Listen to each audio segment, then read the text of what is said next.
சாதனை பெண்கள்.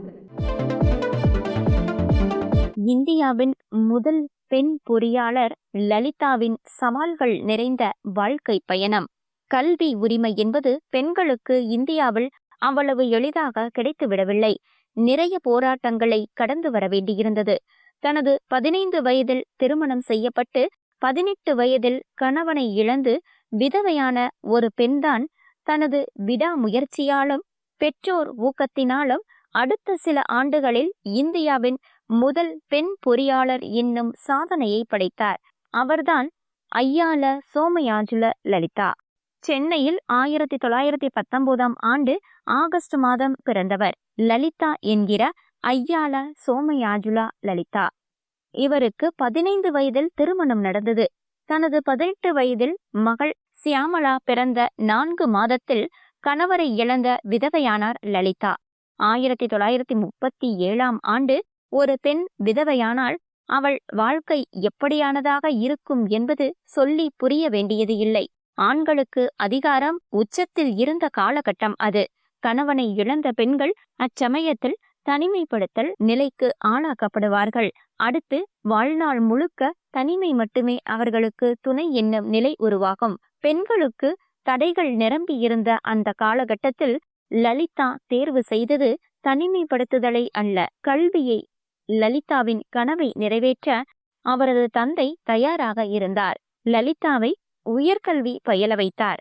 தான் பேராசிரியராக பணியாற்றிய கிண்டியில் உள்ள இன்ஜினியரிங் கல்லூரியில் பொறியியல் படிக்க வைத்தார். அதுவரை காலேஜ் ஆஃப் இன்ஜினியரிங் ஆண்கள் மட்டுமே படித்து வந்த கல்லூரியாக இருந்தது. 1940 சிஇஜி கல்லூரியில் லலிதா தான் முதலில் அட்மிஷன் பெற்ற மாணவியாவார்.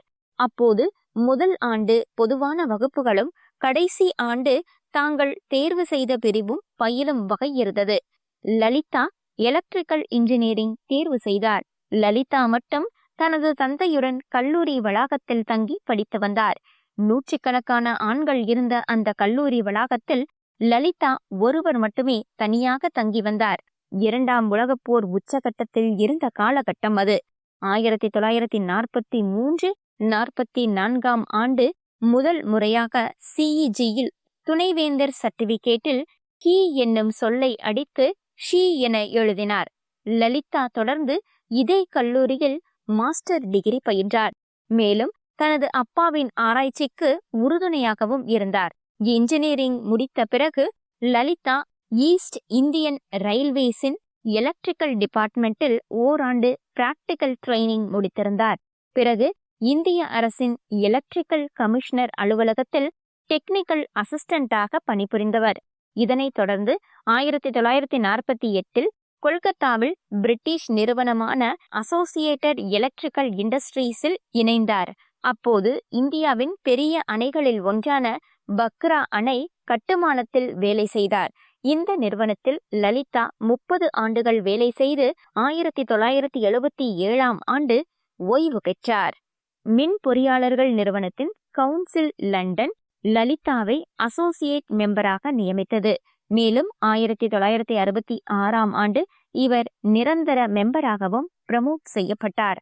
1964 ஆண்டு நியூயார்க்கில் நடந்த முதல் பெண் பொறியாளர்கள் என்னும் விஞ்ஞானிகளின் சர்வதேச மாநாட்டில் இந்தியாவில் இருந்து பங்கு பெற்ற ஒரே நபர் என்னும் பெருமையை லலிதா பெற்றிருந்தார். 1965 ஆண்டு பிரிட்டிஷ் பெண் பொறியாளர் சொசைட்டியில் லலிதா மெம்பராக தேர்வு செய்யப்பட்டார். 1967 ஆண்டு கேம்பிரிட்ஜில் 2வது பெண் பொறியாளர்கள் மற்றும் விஞ்ஞானிகளின் சர்வதேச மாநாட்டின் ஆர்கனைசிங் கமிட்டியில் இந்திய பிரதிநிதியாக பொறுப்பேற்றிருந்தார் லலிதா. 1979 ஆண்டு தனது 60வது வயதில் மரணமடைந்தவர் லலிதா.